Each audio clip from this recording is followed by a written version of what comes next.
Pode ir.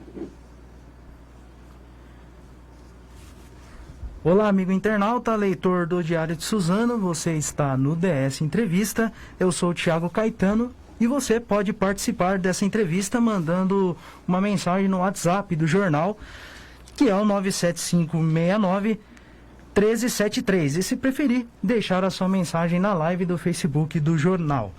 Lembrando que essa entrevista está sendo transmitida no canal do YouTube do Jornal Diário de Suzano e também pelo portal www.diariodesuzano.com.br.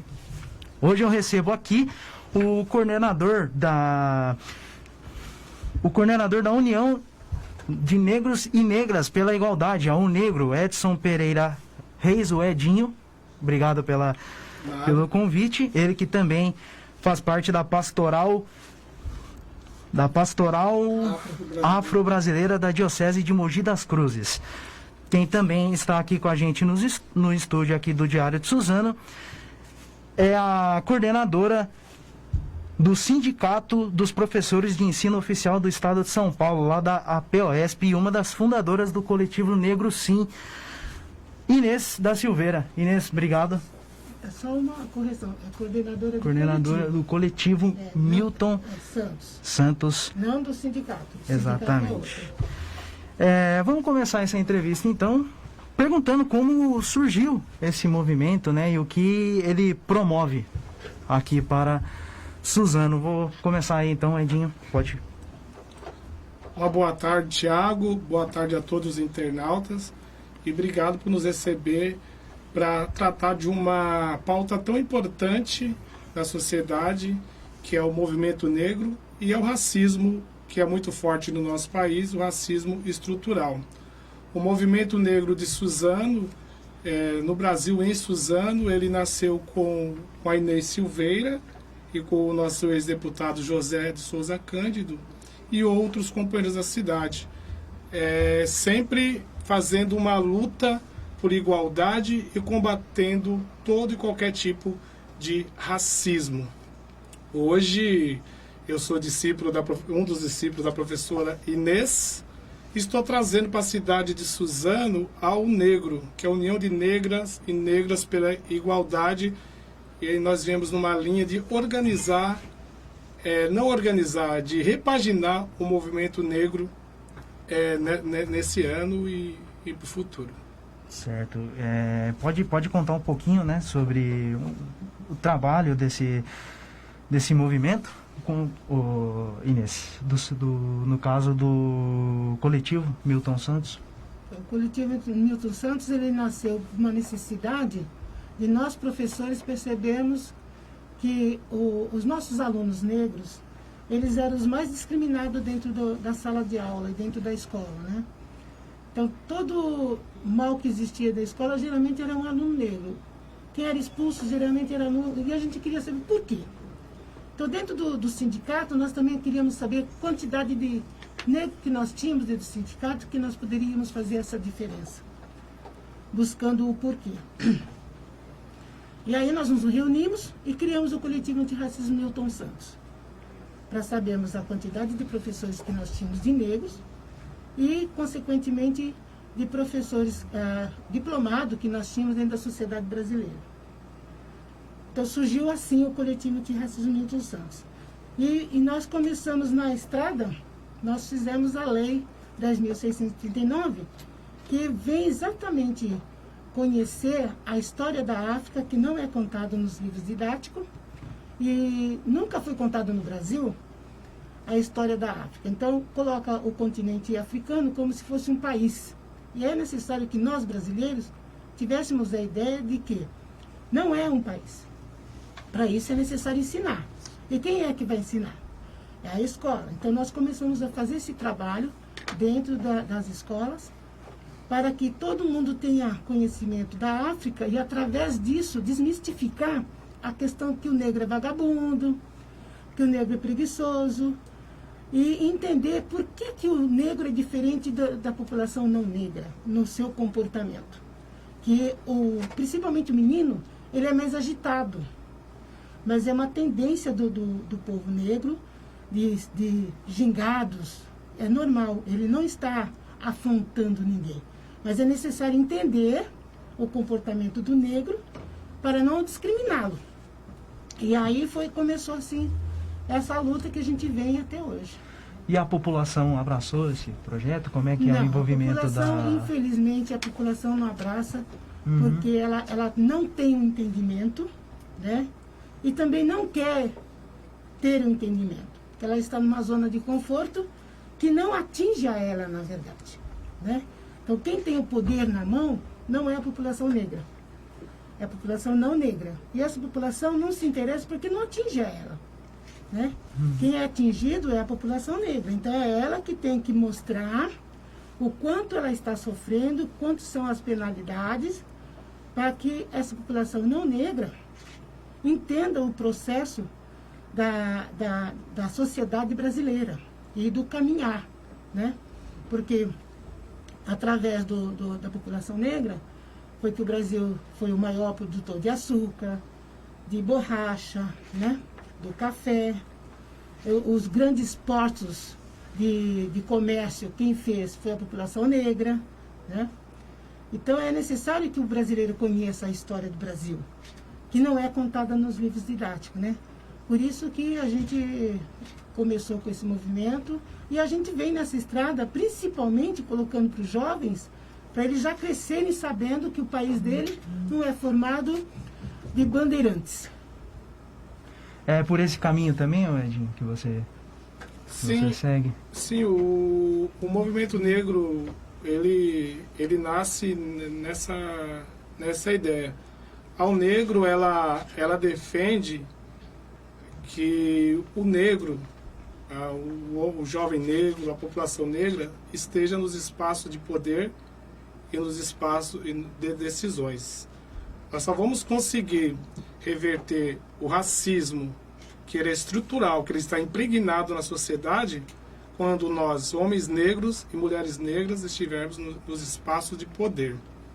Quando a gente discutir de fato a saúde da população negra, que não é o racismo inverso como querem colocar, porque o homem negro e a mulher negra têm as suas enfermidades diferentes de nossos irmãos brancos. E é importante que não se trate isso como dizem, quando nós começamos a fazer a defesa e buscar por direitos, por igualdade, colocam nós como uma frase que nós sempre ouvimos, né, professor Inês? Que nós estamos de mimimi.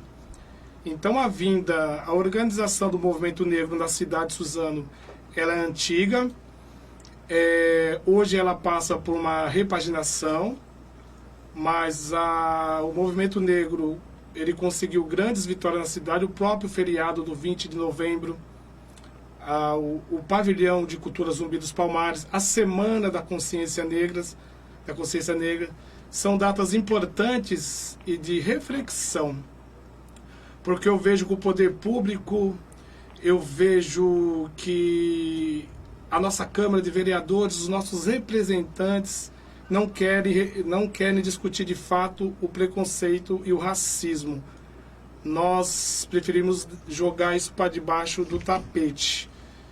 E o movimento negro, a nossa união, tanto o coletivo Milton Santos, a Negro, a Pastoral Afro, as matrizes africanas com os terreiros, a capoeira, o hip hop, esse movimento organizado que se dá ao movimento negro, nós vamos lutar para cotas, vamos lutar para a igualdade, para o nosso jovem negro estar dentro da universidade, porque através da universidade, através da educação, que nós vamos libertar o nosso povo.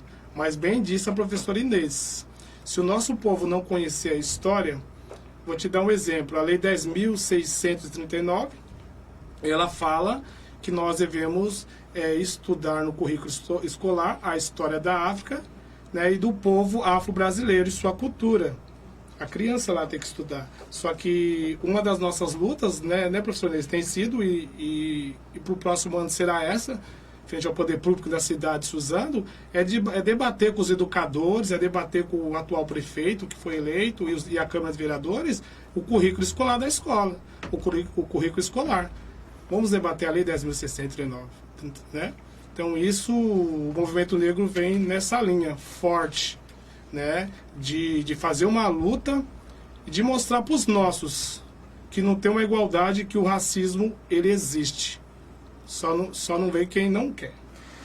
E essa lei que você citou, né, que vocês conseguiram aí uma vitória recentemente, queria que vocês falassem como é que foi essa briga, essa luta, né, para conseguir que ela conseguisse ser aprovada, né, Inês? Pode comentar um pouquinho. A lei da cota, né, não pode esquecer que o grande mentor do movimento negro aqui em Suzano é o Cosme Alves, que é do Negro Sim, e a gente junto, olhando a questão nível nacional das leis das cotas, junto com o senador Paim, e as aprovações que a gente conseguiu com as cotas e o efeito que as cotas fez na sociedade brasileira, nós resolvemos também trazer aqui para Suzano a questão das cotas, porque aqui em Suzano nós temos uma população negra muito grande. E população negra que tem curso universitário. E tem outros cursos também de formação. Mas não tem oportunidade de trabalho e nem é permitido, na questão de mérito, participar dos concursos públicos. Participa, mas não entra. Mas tendo as cotas, o serviço público vai ser obrigado aqueles que passarem no concurso público ter o direito de participar do serviço público. Primeiro isso. E segundo, é que nós negros precisamos ver a nossa cara negra dentro do serviço público. Porque quando a gente chega para pedir alguma coisa dentro da prefeitura, eles não conseguem entender qual é o problema do negro que vai lá pedir uma documentação, a documentação demora. Quando um negro olha o seu par para atendê-lo, ele atende de igualdade, ele entende já a problemática daquele negro que está indo lá buscar um documento, que ele precisa daquele documento para que a vida dele corra para frente. E a gente sempre teve essa população não negra dentro da cidade de Suzano, que breca também o avanço desse povo negro, que querem andar dentro conforme da lei, fazer essa documentação tudo certo, e acaba não sendo atingido. Por isso que as cotas que a gente começou a pleitear e trazer para Suzano, é exatamente para atender essa população que tem já curso universitário e é obrigada a trabalhar fora da cidade, porque ela não acha campo nem nas firmas, nem no serviço público aqui em Suzano. É por aí, né? É sempre bom lembrar que a cotas não é um favor. Nós negros não sentimos que somos incapazes por estar pedindo cotas. E sim reparação do Estado, que fez uma falsa libertação e jogou o negro às mazelas. Chegando ao absurdo de um negro e o homem negro, a mulher negra, não poder estudar e ter uma formação. Então isso é vai ter uma repercussão aqui na frente. Então hoje nós negros não ocupamos os espaços com igualdade. Podemos ver no serviço público, seja concursado, seja comissionado, nós não vemos uma igualdade. O negro, ele vai ficar no termo serviçal. Não que nós não temos capacidade, porque nós temos capacidade e temos inteligência. Mas nós não estamos pedindo um favor. O Estado nos tirou esse direito dos nossos antepassados. E hoje é a obrigação do Estado, do poder público, reparar. E essa foi uma luta, tem sido uma luta do movimento negro, porque o movimento negro no Brasil, uma grande conquista nossa, né, professor Inês, foi o Estatuto da Igualdade Racial, que nós temos, como eu falei, a exemplo do currículo da Lei 10.000. Esse estatuto ele tem que ser implementado na cidade. Essa tem sido nossa luta. Os vereadores, a Câmara de Vereadores, com a sanção do prefeito, implementar o que está contido no Estatuto da Igualdade Racial. E o movimento negro, ele tende a fazer esse movimento, essa luta, porque nós entendemos, apesar de ter vereadores negras e negros, nós não vemos vereadores assim com essa disposição de fazer esse enfrentamento. É uma visão equivocada que as pessoas têm com relação às cotas, né? As Sim. pessoas acham que isso é racismo também, mas não é. Não. Tem uma visão totalmente equivocada, né, Inês? Exatamente, porque quando se fala em cotas, na verdade a cota sempre existiu, né? Desde 1500 existia cotas. E se a gente olhar a nossa sociedade brasileira, quem exerce o direito das cotas não é a população negra, é a população não negra. Porque você vai em qualquer repartição pública e privada, a maioria não são negros. Então já existe uma cota aí, né? Então quando o negro vem pleitear a cota, o pessoal acha que isso é um absurdo, que ele está pedindo esmola, que ele não tem capacidade. Não, é exatamente por ele ter capacidade. Ele não tem oportunidade nem acesso, né? Então é necessário que o poder público implante a lei que já existe, faça ela valer, para que as pessoas exerçam os seus direitos de cidadão.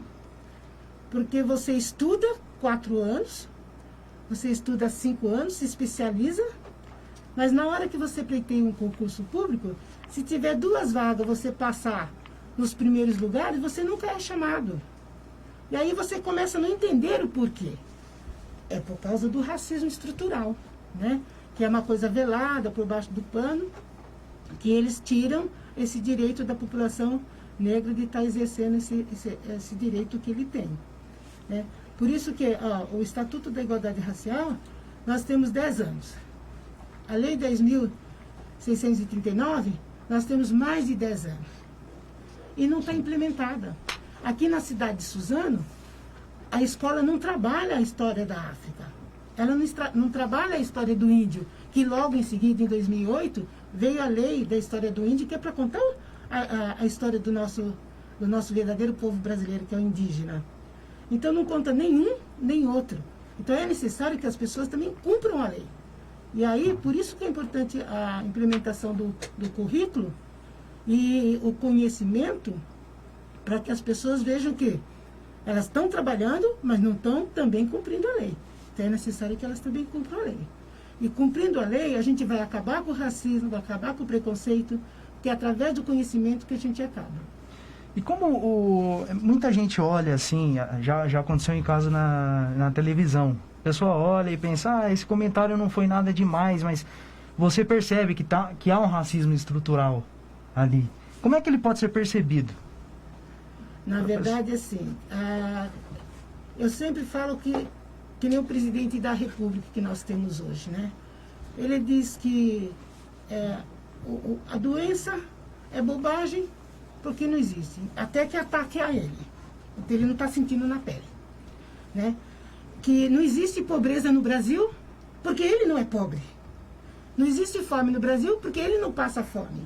Então, a pessoa que não sente na pele, dificilmente ela vai perceber. Então, se você só anda de avião, só anda de jatinho, só anda de barco, você não sabe o que é andar de trem, você não sabe o que é andar de ônibus, né? Principalmente de ônibus lotado e de trem lotado, né? E quando você vai fazer a propaganda política, você vai com um monte de seguranças que te deixam num conforto. Não é o dia a dia do trabalhador, né? Então, quando você não percebe isso, é difícil você reconhecer que existe preconceito, que existe o racismo, mas tem um outro patamar. Tem gente que gosta e se sente superior. Esse é o pior do racismo. Porque o ignorante que desconhece, você ainda pode chamá-lo à consciência. Mas aquele que gosta de ser preconceituoso, que gosta de ser racista, esse é perigoso. Porque ele mata. Ele mata em nome de se achar superior ao outro, né? Todo ser humano que se acha superior ao outro, ele é perigoso. E aí esse racismo que é um dos maiores perigos que nós temos. Que é aquele que é racista, ensina os filhos a serem racistas e contamina a sociedade. É isso mesmo, Edinho? Você pensa da mesma maneira? O racismo estrutural ele já vem dentro de uma estrutura. Quando um policial faz uma abordagem na periferia e vê o homem negro, o jovem negro, e já dirige aquele jovem negro, já perguntando se ele está com droga, já está inserido que aquele jovem, que aquele jovem negro, ele está em uma atitude errada. Quando você vai numa empresa e você vai fazer uma entrevista, você é tratado de maneira diferente, você não tem, a pessoa negra, a mulher negra, o homem negro, não tem nem a oportunidade de mostrar o seu currículo, de fazer uma entrevista de maneira igual aos demais, porque aquele entrevistador já fez um pré-julgamento do homem negro e da mulher negra sem mesmo conversar, sem mesmo saber se ele estava apto àquela vaga ou não. Então o racismo ele vem numa estrutura velada, onde nós somos impedidos de chegar a alguns espaços, seja no poder público ou não, ou dentro de uma empresa, que nós vamos estar todos juntos. E o não negro vai ter uma promoção e o negro não vai ter, porque supõem que aquele negro, ele mora numa periferia, ele não tem uma qualificação, mas ele não foi perguntado. Já é tirado uma imagem do homem negro e da mulher negra antes de conversar. Então é algo velado, é algo que está inserido na sociedade. Quando a televisão coloca algo, eu já vi programações que colocam algo entre linhas, onde passa uma mensagem que a mulher negra é feia, que o homem negro é feio, que o negro é bandido. Então, é o racismo estrutural que está inserido dentro da sociedade e as pessoas passam despercebido, acham que não existem, né? Mas quem é negro sabe, quem é negro ele sabe que as oportunidades no Brasil não é com igualdade. Eu sofri racismo estrutural, fui profissional da segurança durante 17 anos. Eu fui impedido de trabalhar em determinados lugares por ser negro, em condomínios, né? Então, mas existe, Thiago. Existe muito, né? E você falou da questão da abordagem policial, a gente vê o que acontece nos Estados Unidos, né? Sim. Por exemplo. Como é que você vê esses episódios, deixa bem evidente, né? O que na verdade, aqui no acontece. Brasil também. Aqui viu? no Brasil também no acontece Brasil, bastante. Inclusive, os nossos jovens hoje, eles estão morrendo porque o policial aborda pela questão da cor, né? A molecada gosta de usar chapéuzinho, bonezinho, aquelas roupas largas. Então, eles acham que a aparência é de bandido, classifica assim. Se você não andou dentro do padrão que o não branco, que o poder econômico determina, você é bandido. Então, ele está matando nossos jovens negros, né? Principalmente os moleques, os homens. Estão sendo mortos hoje aqui no Brasil. Então, a gente fala muito dos Estados Unidos, porque os Estados Unidos ele tem uma história parecida com a nossa, que eles também vieram de escravidão e nós também viemos de uma população de escravidão. Então, eles têm uma coisa parecida. Mas nós aqui no Brasil, o nosso preconceito e a nossa vivência da escravidão aqui, ela é muito mais marcante, porque quando houve a libertação no 13 de maio, no 14 de maio, criou-se uma lei para estruturar a diferença. Vocês continuem lá e nós vamos continuar aqui. Que é a lei da vadiagem, que nenhum deputado, nenhum vereador, nenhum senador, nenhum presidente até hoje acabou com essa lei. A lei existe, a lei da vadiagem até hoje. Então, a lei Áurea determinou que todo mundo estava livre. E no dia seguinte, eles estavam livres para ir para onde? Não tinha terra, não tinha casa. Criou-se a lei da vadiagem, então todo mundo que estava fora da fazenda era vadio, né? Então eles veem pela aparência e aí criou-se a estrutura mesmo aqui no Brasil. Ao contrário dos Estados Unidos, que lá nos Estados Unidos não teve isso. Lá foi diferente, os Estados Unidos é diferente da nossa, né? A gente fala muito dos Estados Unidos, mas aqui no Brasil, A nossa vivência aqui aparentemente é cordial, mas não é. Né? Porque nós sempre fomos impedidos de entrar nos lugares sofisticados. Hoje a gente entra, mas assim mesmo ainda existe aquela coisa velada de colocar a gente no fundo do restaurante ou dizer que o restaurante já está cheio e não pode entrar. Ele não te impede, mas usa mecanismo para você não usar. E nós estamos aí na semana, né, da Consciência Negra e vai acontecer alguns eventos, né? Vocês estão planejando aí alguns eventos, como por exemplo uma roda de conversa lá no Parque Max Pfeffer, né? Queria que vocês falassem o que vai ser comentado, o que vai ser conversado nesse dia. Então, a gente pretende fazer a roda de conversa no Max Pfeffer para marcar que aquele é uma conquista nossa do movimento negro, aquele pavilhão da cultura, Zumbi dos Palmares, e para buscar um pouco mais de conscientização, para discutir a nossa problemática. A problemática do negro no Brasil, a problemática do negro aqui em Suzano. E é essa conversa que vai rolar. E principalmente, qual é a perspectiva que os negros e as pessoas que comparecerem nessa roda de conversa entendem, estão vendo como será a vida do negro pós-pandemia. Que nós estamos vendo assim uma grande avalanche de desemprego, e quem está sendo atingido por esse desemprego, a maioria são negros, e como que nós vamos discutir isso dentro dessa roda de conversa. Um dos caminhos é esse. Vai ter uma limitação de pessoas, né, Edinho? Por conta da pandemia, né? Qual o horário dessa conversa? Então, antes eu quero falar que, dentro do que a professora Inês falou, o pavilhão Zumbi dos Palmares é uma conquista do movimento negro organizado da cidade.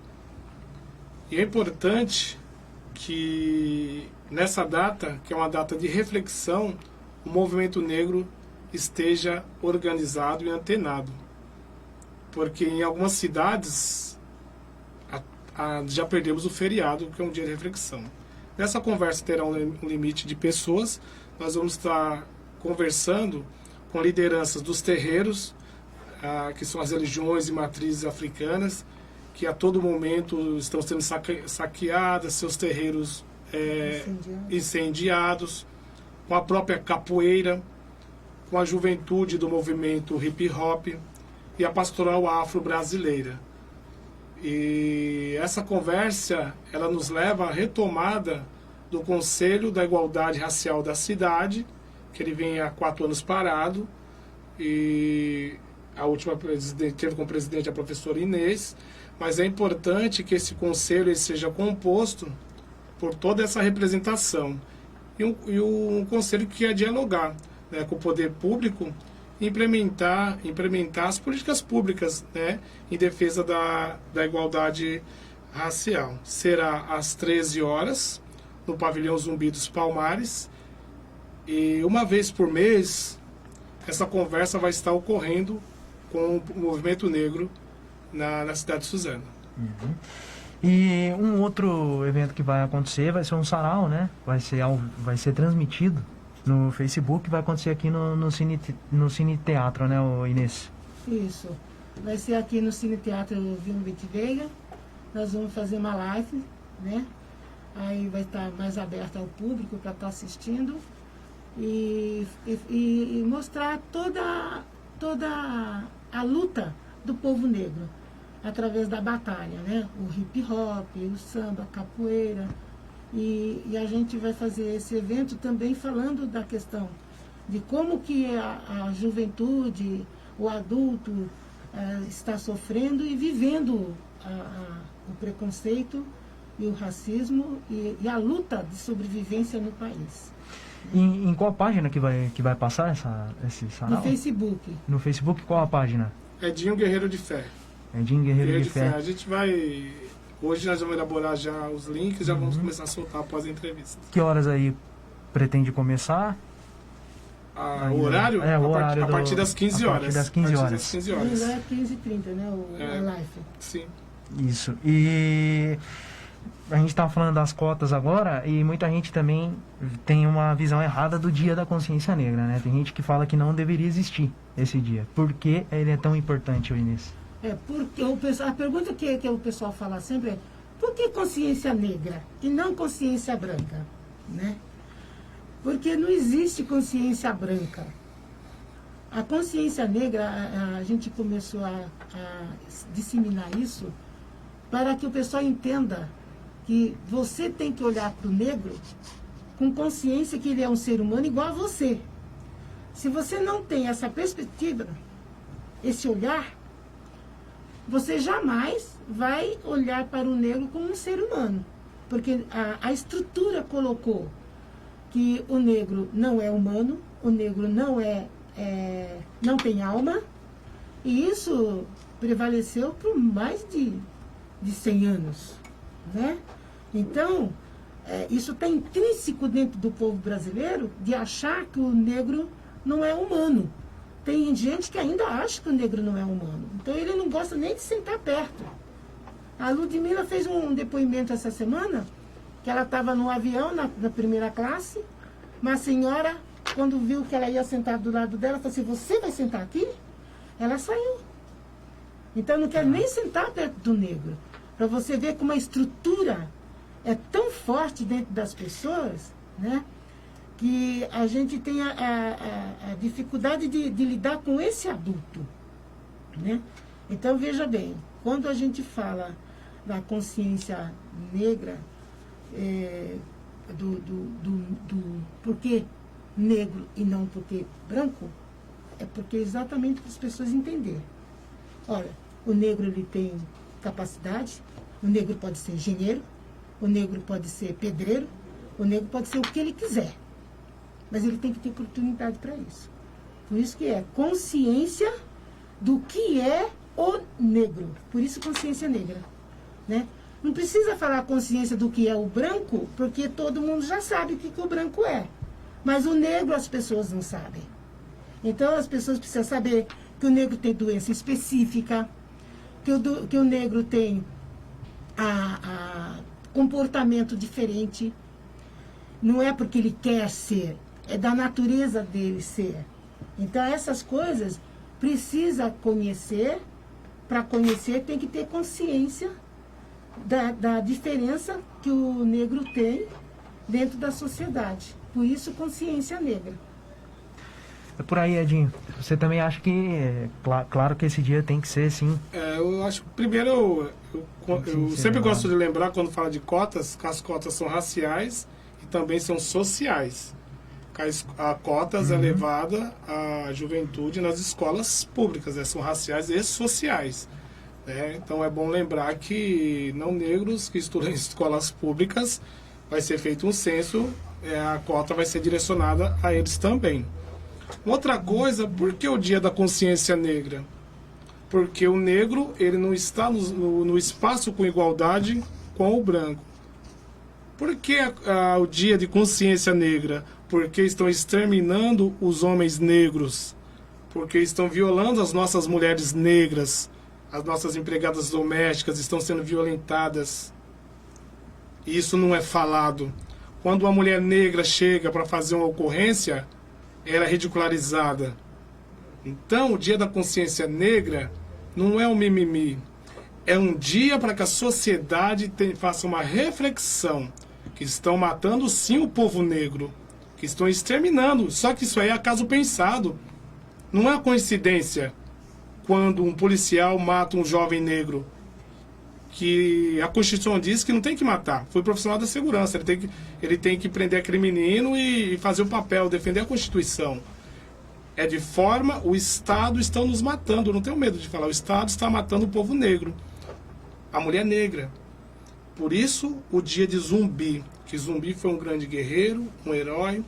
Que ele foi criado no Zumbi dos Palmares, foi criado por um padre. Zumbi tinha 15 anos, foi batizado, depois ele fugiu, ele se chamava Francisco, e ele voltou para o quilombo dos Palmares, organizou esse quilombo, onde ele acolhia negros e não negros índios, e organizou essa sociedade. E é alguém que nos representa, que deu a sua vida Por isso o movimento negro coloca Zumbi como seu maior símbolo. E devido a isso é um dia de reflexão. Que bom que não precisasse de um dia, mas precisa. E a luta, quando você começou perguntando, a nossa luta é essa. A Cotas, ela tem um período de 10 anos. Porque vira uma geração. A criança que tem 10 anos, ela terá 20. Se uma política pública é implementada dentro de uma escola, não apenas social, colocar a sujeira debaixo do tapete, se ela é implementada, daqui a 10 anos aquela criança vai ter uma nova visão.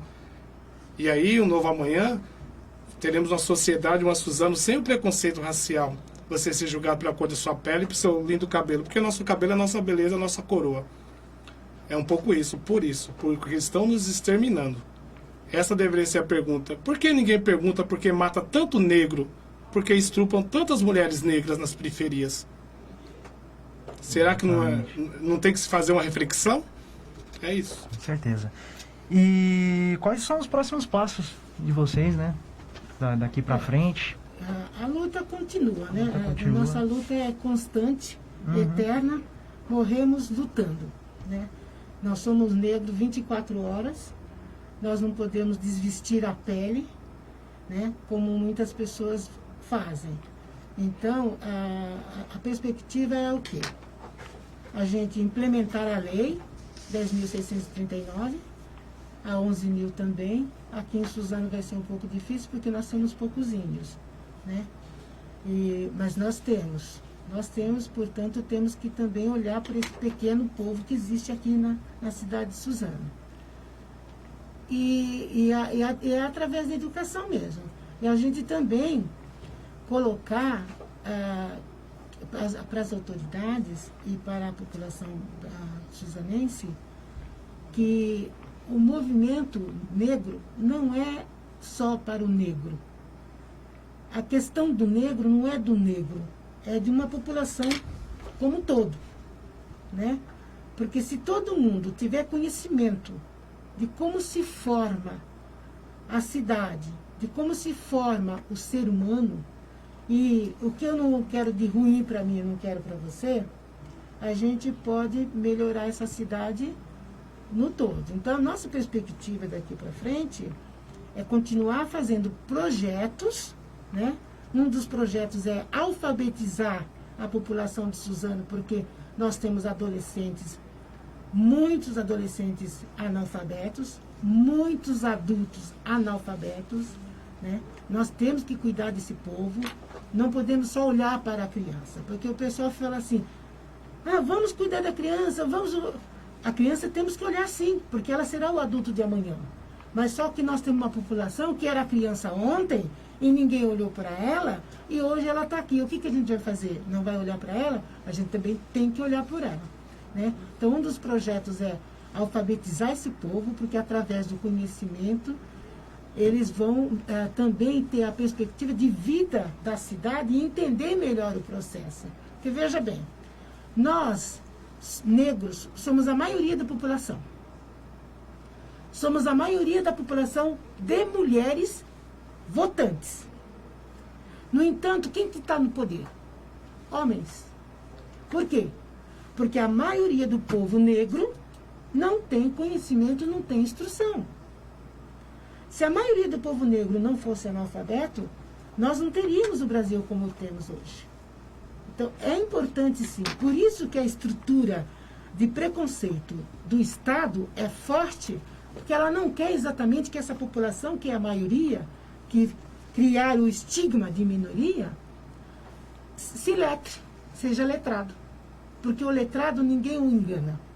Quem não é letrado é enganado, né? Então, um dos objetivos da nossa é esse. Mas vamos continuar com a luta. É isso aí, Edinho. Hoje, dentro do que a professora Inês falou, hoje nós estamos aproveitando essa entrevista para fazer um grande chamado. Nós estamos chamando o nosso povo negro a vir para a luta com nós. Nós, a partir da manhã, a gente começa essa empreitada de convocar os terreiros, convocar a Pastoral Afro, convocar os coletivos de batalha do hip hop, convocar os indígenas, para que nós tenhamos um movimento negro forte e atuante na cidade. O próximo ano, essa vai ser a nossa principal tarefa, o movimento negro, porque existe muito negras e negros dentro de Suzano, só que nós estamos caminhando cada um para um lado. E tanto ao negro quanto o coletivo Milton Santos e o Negro Sim, nós pegamos essa tarefa.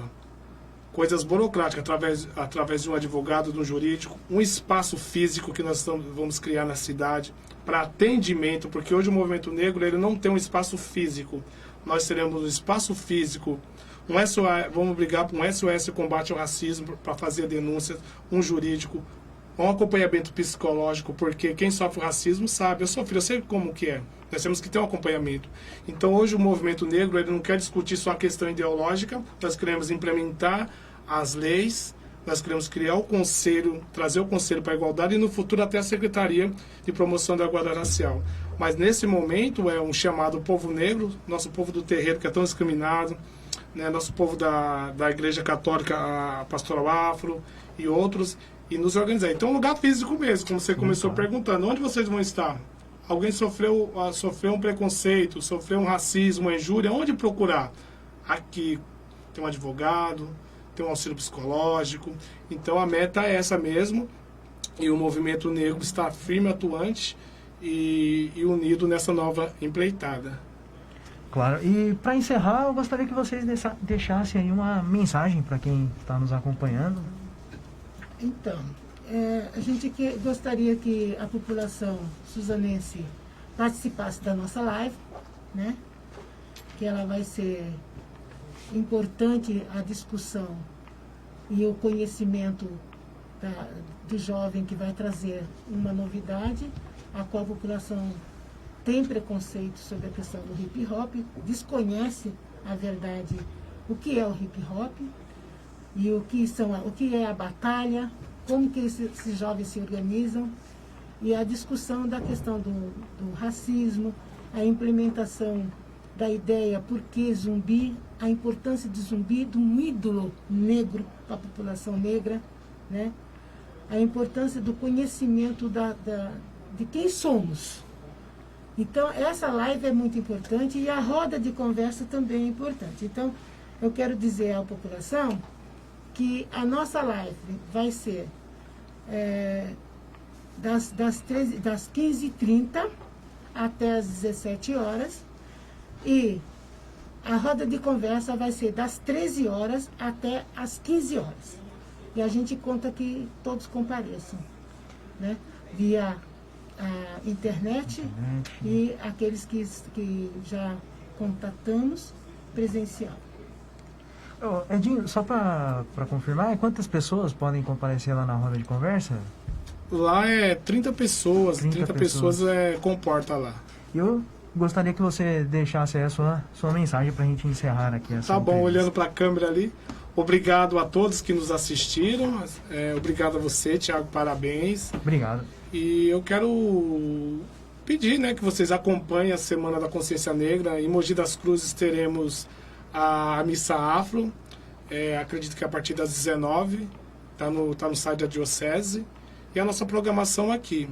E dizer para todos que me ouvem, que me vê através dessa live, pare de nos matar. Vou falar para o Estado, pare de matar o povo negro, porque vidas negras importam.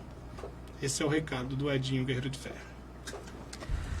Bom, a gente vai encerrando aqui essa entrevista. Eu gostaria de agradecer a Inês, a presença da Inês e do Edinho aqui no estúdio. Essa entrevista volta já já. Obrigado, até a próxima.